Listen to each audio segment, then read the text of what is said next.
మోకాల నొప్పులకు ఎటువంటి సర్జరీ లేకుండా ఎపియాన్ పెయిన్ క్లినిక్ అందిస్తున్న అత్యాధునిక చికిత్స. South India shopping mall, the wedding మంత్ర, సరికొత్త wedding collection, south India shopping mall. ప్రస్తుతం నాతో పాటు ఉన్నారు టార్జాన్.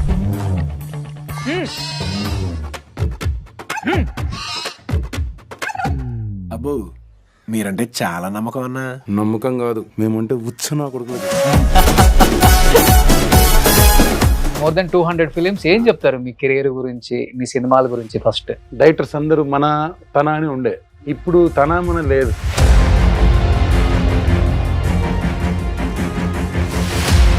నేను ఎంతో మందికి చెప్తాను, మీరు సినిమా చేస్తూ బిస్కెట్ నమ్మండి కానీ మీరు మాత్రం సినిమా మీద నమ్ముకోవద్దని చెప్తాను నేను చాలా మందికి. అంత పెద్ద స్టేట్మెంట్ ఇచ్చేసారు. 100% అండి. ఎందుకంటే పాపం సినిమా నమ్ముకుంటే స్వార్థంగానే ఆలోచించి తప్ప నిస్వార్థంగానే 10 మందికి హెల్ప్ చేద్దామని ఎవడు లేడు. నేను వచ్చింది అందుకు మీకోసం. మీ ఇంటర్వ్యూ అంటే నాకు చాలా ఇంట్రెస్ట్. మీరు ఎందుకంటే ఎంత మందికి హెల్ప్ చేశారు. మీ సమక్షంలో మీకు నమస్కారం చేస్తున్నా. చాలా మంది స్వార్థం కోసం వర్క్ చేస్తారు, కానీ మీరు నిస్వార్థంగా మీరే వెళ్ళి వాళ్ళ ఇంటర్వ్యూ తీసుకొని వాళ్ళకు డబ్బులు ఇప్పించడం అనేది గొప్ప విషయం. చాలా మంది యాంకర్స్ ఉన్నారు, కానీ మీరు మాత్రం నిజంగా అందుకే దండం పెడుతున్నారు. నైట్ నిద్రపోవాలి, పొద్దున 2కు రావాలి. ఈ 3 ఉన్నవాడు కోటీశ్వరుడు నా నజర్లో. నేచరు టార్జాన్ అన్నది. బట్ ఎందుకు కొంచెం రౌడీజం, సెటిల్మెంట్స్ ఇవన్నీ కూడా బాగా చేస్తాడు ఆయన? ఎవరు చెప్పారు మీకు సెటిల్మెంట్ చేస్తాడని? కంకలబర్ని గారితో ఒకటి చేశారంట కదా. భీమరాజు గారు డబ్బులు ఇవ్వాలంటే వెళ్ళి అంతమందితో వర్క్ చేశారు కాబట్టి మీకు బాగా నచ్చిన హీరో అంటే, మీ మనసుకు నచ్చిన హీరో? రతన్ టాటా. ఎందుకంటే కరోనా అప్పుడు 1500 కోట్లు ఇచ్చాడు. తర్వాత ఇంకొక వర్డ్ చెప్పాడు ఆయన, దేశానికి ఏదైనా ప్రాబ్లం జరిగితే 1,50,000 కోట్లు ఉంది, అది ఇచ్చేస్తాడు. అందుకు నా హీరో ఆయన. హీరోని పేరు చెప్తాను, ఒక మంచి క్వాలిటీ వాళ్ళ నచ్చింది మీరు చూసిందంటే అది చెప్పండి సార్. జూనియర్ ఎన్టీఆర్. కాబోయే సీఎం. అంత పెద్ద స్టేట్మెంట్. 1000% ఎన్టీఆర్ నెక్స్ట్ తెలుగుదేశానికి దిశ దశ NTR. Hi, hello, welcome to Suman TV. నేను మీ రోషన్. సో ప్రస్తుతం నాతో పాటు ఉన్నారు టార్జాన్. మీ ఏజ్ కి, మీ క్యారెక్టర్స్ కి, మీ గురువులకి సంబంధమే ఉండదు. అవును. మీకు దాదాపు 62, 63 సంవత్సరాలని నేను విన్నాను. అవును. 62 years నేను ఇప్పుడు. 62 years. జూన్ వస్తే 62. బట్ అట్లా లేరన్నా, ఎలా మెయింటైన్ చేస్తారు? అంటే నేను నా టైమింగ్ ఏంటంటే రోజు నేను 3:45 లేస్తాను.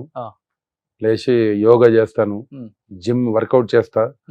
సో అందుకు ఇంకోటి మెయిన్ ఏంటంటే మనిషి అనేవాడు లోపల ఏం పెట్టుకోవద్దు, ఓపెన్ గా ఉండాలి. ఓకే. ఏం తీసుకెళ్తాం మనం? ఓపెన్ గా ఉంటే గొడవలు అవుతాయి మళ్ళీ.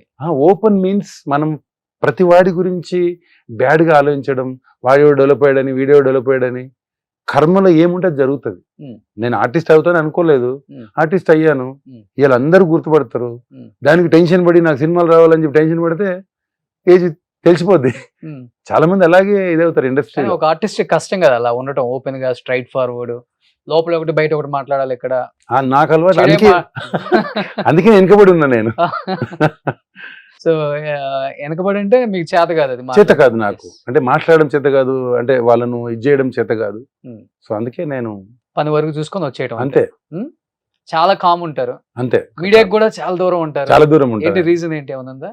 ఎందుకు ఇంట్రెస్ట్ అంటే ఇప్పుడు ఏదో అడుగుతారు, ఏదో మళ్ళీ చెప్పాలి, మళ్ళీ ఏదో బదులాము. ఇప్పుడు చాలా మంది ఇప్పుడు ఒక 2-3 పేర్లు చెప్పను. ఒక డైరెక్టర్ మా అల్లుడి కలిసి, అరే వాడు కలుస్తలేడురా, వాడు కలిస్తే మంచి వేషం ఇస్తా అరే అని చెప్పి ఎక్కడో కలిశాడు మా అల్లుడికి, మా సొంత అల్లుడికి. నేను ఆఫీస్కి వెళ్ళా, ఆఫీస్ నుండి లేడని చెప్పాడు. నాకు కనబడుతున్నాడు, లేడని చెప్పి నేను సొంత అల్లుడు అంటే ఇండస్ట్రీ అతనా? కాదు, మా అక్క కొడుకు క్రికెట్ చూడడానికి వెళ్ళాడు. అక్కడ పక్కన ఇద్దరు కూర్చున్న డైరెక్టర్ ఆయన. నమస్తే సార్, నేను టార్జాన్ వల్ల. టార్జాన్, అరే ఏంటి రావడం లేదు, పెద్ద డైరెక్టర్ అతను. నేను యాక్చువల్గా వెళ్ళాను, నాకు కొంచెం ముమ్మాటం ఎక్కువ. వెళ్తే అతను లేడని చెప్పు, ఇలా ఉంటది.